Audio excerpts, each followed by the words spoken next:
होती सीमाहीन क्षितिज से इन पंखों की होरा होरी, या तो क्षितिज मिलन बन जाता या तंती सांसों की डोरी।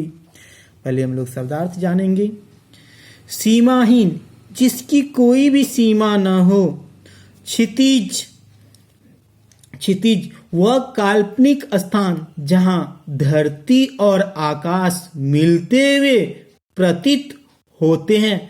प्यारे बच्चों, जब हम दूर आकाश को देखते हैं, ऊपर नहीं, मतलब पृथ्वी की ओर, पृथ्वी से की ओर दूर आकाश को देखते हैं, तो हमें लगता है कि थोड़ी दूर अगर हम जाएंगे तो पृथ्वी और आकाश मिलते हुए हमें दिखाई पड़ेंगे। वास्तविक में ऐसा नहीं होता। उसी स्थान को कहा जाता है क्षितिज।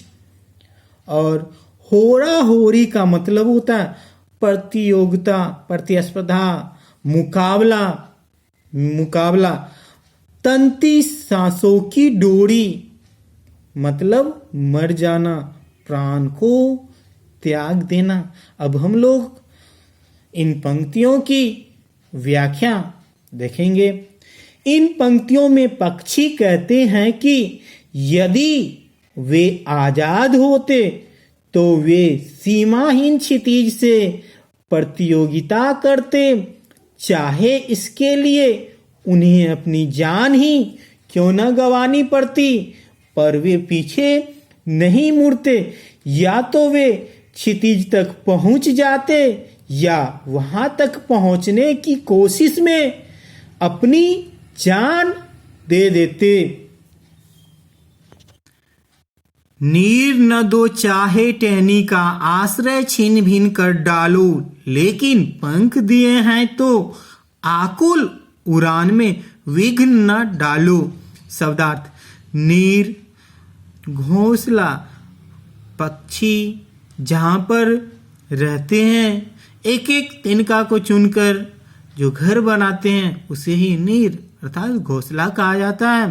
टहनी पेड़ की डाली, आश्रय आवास, छीन भिन करना नष्ट करना तोड़ देना, आकुल बेचैन व्याकुल।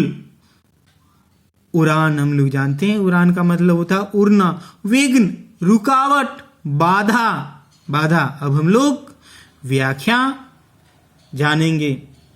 इन पंक्तियों में पक्षी उन मनुष्यों से जो दूसरे जीव जंतुओं को अपनी खुशी के लिए कैद करके रखते हैं, उनसे पक्षी विनती करते हुए कहते हैं कि चाहे तुम हमें पेड़ की डालियों पर घोंसला बनाने के लिए न दो, हमारे द्वारा बनाए हुए घोंसला को तोड़ दो, हमें इन सब से कोई तकलीफ नहीं होगी, परंतु ईश्वर ने उड़ने के लिए जो अनमोल पंख दिए हैं उसमें तुम कोई बाधा मत डालो, क्योंकि जब तक हम खुले आसमान में उड़ेंगे नहीं तब तक हमें चैन नहीं मिलेगी, चैन नहीं मिलेगी।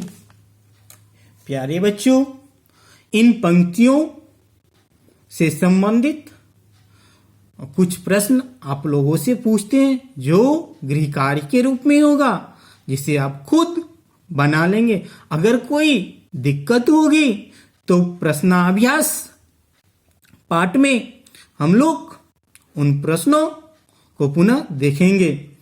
पहला प्रश्न है, पक्षी अपने पंखों के माध्यम से किससे प्रतियोगिता करना चाहते हैं। और दूसरा प्रश्न है हमारा, पक्षी बेचैन क्यों है।